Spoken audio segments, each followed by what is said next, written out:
Hello guys, আসসালামু আলাইকুম। আজ কিছুক্ষণ আগে আমরা রূপচাঁদা মাছ কাটলাম, সেই মাছই আবার ভুনা করব আমরা এখন।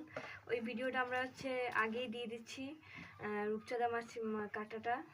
এখন আমরা মাছের যে উপরে যে উপকরণগুলো সেগুলো দেওয়া হচ্ছে। আমরা কি কি দিচ্ছ?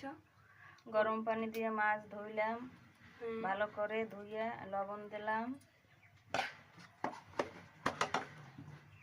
লবণ, তারপর হলুদ দিয়ে ভালো করে হলুদ দিয়ে মাখিয়ে, হলুদ আর লবণ একসাথে মাখাই নিচ্ছ? হ্যাঁ, হলুদ লবণ মাছ দিয়ে মাখিয়ে নেওয়া হচ্ছে। কি সুন্দর দেখাচ্ছে। এখন মাছ সরিষার তেল দিয়ে দিলাম। সরিষার তেল গরম হয়ে গেছে, মাছের মাথা দিয়ে দিলাম, মাছ দিয়ে দিলাম,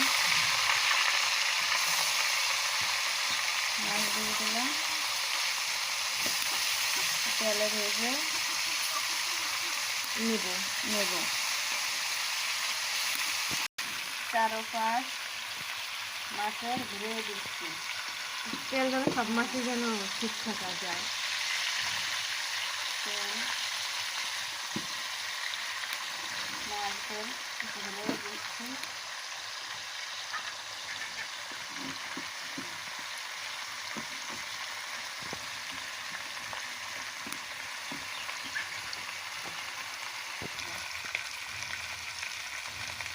হ্যাঁ, আগে মাছ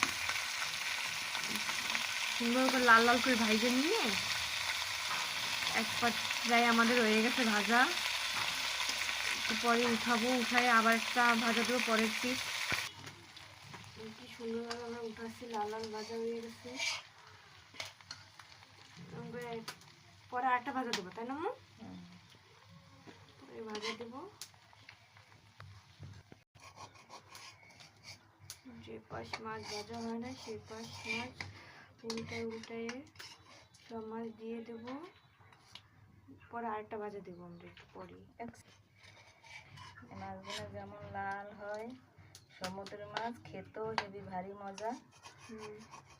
উল্টানোর পর আমরা পরে আবার পরের পিঠ ভাজতেছি। কি সুন্দর কালার হচ্ছে বাবা। মাছগুলো আলাদাভাবে পাত্রে আমরা রেখে দিচ্ছি। এখন আমরা হলুদ দিচ্ছি,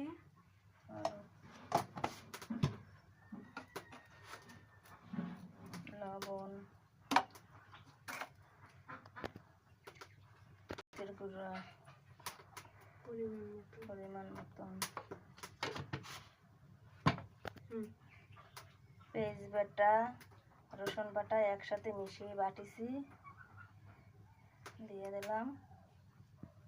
তৈল সরষের তেল দিয়ে দিলাম,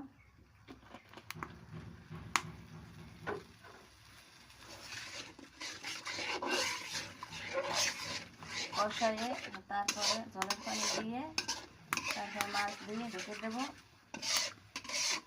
10 মিনিট পর উঠিয়ে ফেলব।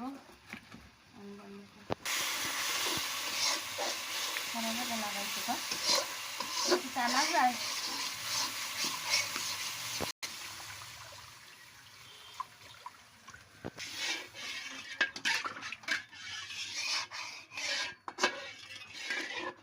জলের পানি দিচ্ছি, এখন একটু বলট উঠিয়ে আর মাছ দিয়ে দেবো। জলে বলট উঠে গেছে, মাছ দিয়ে দিলাম। সব মাছ জলে দিয়ে দিলাম। এইভাবে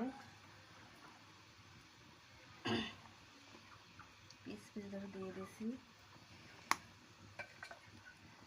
হ্যাঁ,